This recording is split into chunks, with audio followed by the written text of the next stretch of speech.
Hey, what's up guys? It's Rick here. Hope you all are having a great day. Well, I had several people in the last couple months ask me how I built this scale model garage diorama. It's in 1/24 scale, and so I figured since it's pretty much being dismantled and I'm going to build a new one here eventually, figured I'd go through and just give you guys a overview of what I used and how I built it. And it's really simple. For any of you guys out there who are wanting to build a garage shop diorama or any kind of diorama, whether it be in G scale, which is about 1/22 scale, 1/24 scale, what we use here in most of the model building community here, or if you want to make it in HO scale, O scale, N scale, anything. Obviously the smaller you get, the harder it's going to be because everything's a lot smaller.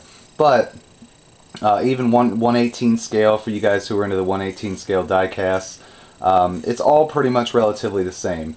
The biggest thing I found is you want to get yourself the dimensions that you're going to want to build. So basically, after you decide on what you're going to build, whether it be a shop, garage, gas station, house, any kind of stuff like that, once you decide what you're going to build, you want to figure out the dimensions of everything. Now, what I do most of the time before I build something is I always come up with a plan. I draw a little blueprint out, and figure out what my heights, dimensions for things are, the doors, any windows that would be in there. And if you're going to add something like this, which didn't end up really fitting in there the way I wanted it to, but it's nice. It didn't take me a whole lot. Just stained it up with one of those stain pen marker things. But so what you want to do after you decide what you're going to do, your dimensions, then you need to figure on the materials. And when you figure out materials, the biggest thing that I can say is get yourself a nice solid base. Now what I usually use is just some 3/4 inch plywood or particle board or something like that. So like this. And I basically get these from my uncle. He does a lot of woodworking, and so he has a bunch of scraps, which for him, he can't really use them for anything. So I go over there and I do a lot of computer work for him and stuff. Anytime he has any stuff with his computer, I always help him out. So I asked him one day, hey, do you got any scraps of wood? And he says, sure, take whatever you need. You help me out, I'll help you out. So it's been a pretty cool thing going on there. So that's kind of what's helped me build some of my dioramas. Now with this one, you can see here, that's our base. And basically what I did, and I don't have it in front of me right now, I should have grabbed it before I made the video, but on the bottom here, I took, they have some checkerboard duct tape, and you can pick this up from all kinds of different stores, Walmart, Target, hobby stores, and I did my best to get it even. It came out pretty good. There's a little bit of unevenness here, but the only downside with it is you got to be careful when you lay it out, because if you stretch it too much, it'll kind of distort the pattern, and it'll be hard to line everything up. But if you're a couple feet away, you really can't tell. And on the base, I mean, you can paint it. You can use this. You can use, I know you can use like black sandpaper to mimic like asphalt.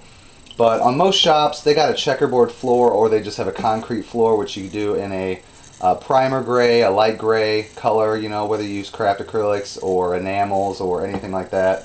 And then moving on to the walls, you can use this Elmer's foam board. I think it's 3/16 thickness, I believe it is. I actually have the thing on here somewhere. Yeah, here we go. Yeah, it is 20 by 30 by 3/16, and it's Elmer's foam board. I don't know if you guys can see that through the tape, but and I built this kind of as just to show the insides of it, not so much the outsides, even though I ended up trying to paint it with some craft acrylic and it ended up warping this, which is the reason why I'm dismantling this and starting a new one. But yeah, when you do your walls, you can do it out of the foam board. They have different types. I think they have some called gator board, which actually resists the warping, and it's a little bit stronger, but it's about 3 times as expensive. And or you can do the more detailed, more expensive, and more time-consuming way, and you can actually use like balsa or basswood, and use and you can do this however you want. You can do them spaced however you want, or you can do like a real-life building where you do like 16 inches on center, and you can do your wood studs. You can add some black like poster board type stuff there to mimic like the black sheeting that they put on there, and then you could do wood outside. You could paint it. You could do some kind of metal siding. You know, the stuff that you could do is pretty much limitless. It basically comes down to the time you want to spend and the money that you have to spend. And the great thing about this diorama here, just as it sits, probably has, I mean, say I had to pay for this, maybe, you know, $5 to $10 worth of materials in it, because obviously I didn't have to use a whole roll of tape or a whole sheet of plywood. You know, this is a decent amount of a sheet of foam board, but, you know, like I said, about $10, $15 maybe. And so it's not that expensive if you want to just do a basic diorama. And it all depends on if you're doing it for a layout or if you're doing it for a photo shoot type of thing. But I mean, there's all kinds of other videos out there if you guys are wanting to know more about dioramas. I'm just kind of giving you the basics of what I did and some ideas. Other things, when you're doing your walls, you want to come up with your openings. Like I have one large door here, and then I have a small service entry door here. And this diorama wasn't really thought out that well. I kind of just wanted to build a diorama, and so I went from there. The new one that I'm building, and I'm doing a pole barn actually, which you can kind of see why this is all a mess. I'm in the process of doing that. But I'm playing that one out a whole lot better, looking at stuff online and everything, so that one's going to come out quite a bit better than this, but I'm also building it all out of wood. So it's going to take more time, more expenses, you know, but overall it'll look nice when it's done, I hope. So basically, and you can do, if you want to do a roof, you can do, they have black poster board, or black foam board as well, so you could do the walls and the roof in that. But I find that the white seems to work out better as far as, because white obviously will give it more of a larger expanse, it'll make it look bigger, and it also is better for photos. But you could use the black stuff for the roof, or you could use the black for all of it.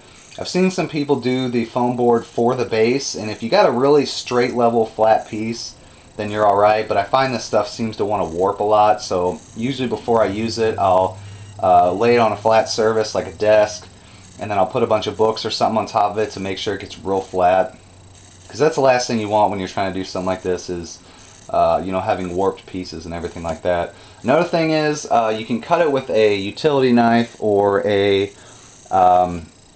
hobby knife like this, but the hard thing is these things bend a little bit, so when you're cutting it, like with this, I mean, almost all these are not completely 90 degrees. Now they have a foam board cutting tool, which I'd like to eventually get.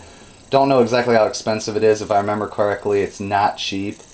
But if you do a lot of stuff with foam board, build a lot of dioramas, it'll pay for itself in the long run. Also, I did a review on this. This is a little tool here, and this is by Midwest Products. Super easy cutter. They have a couple of these. I wish that I would have spent the extra couple dollars and gotten the ultimate one, because it actually has an adjustable table here that you can adjust, and it's got a back area there that you can set your piece on. But great tool, so if you're doing the wood thing, you can definitely pick up that. It sure beats using a razor saw, but you can use a razor saw. But overall, that's the basics of building a diorama. That's kind of how I did mine. It's really not that hard. I mean, like I said, if you want to build a diorama, just, you know, dive into it, you know, and if what happens with me, if you mess it up, it's not the biggest thing in the world. You can always tear it back down, and you might even be able to reuse some of your pieces. Like I could easily reuse this base again and just redo the walls and stuff like that. So that about wraps it up, the basics of how I built this diorama, as well as some other information about basic diorama building. I'm no expert, but you know, I try to help everybody out the best that I can. So if you have any questions, feel free to let me know. Leave them in the comment below the video. Send me a personal message or an email at ScaleCarModels@gmail.com, and I'll help you out the best that I can. I hope you guys all have a great day. I hope you enjoyed the video. You guys all take it easy. Please comment, rate the video, and subscribe to my channel if you haven't already, and I will talk to you all soon.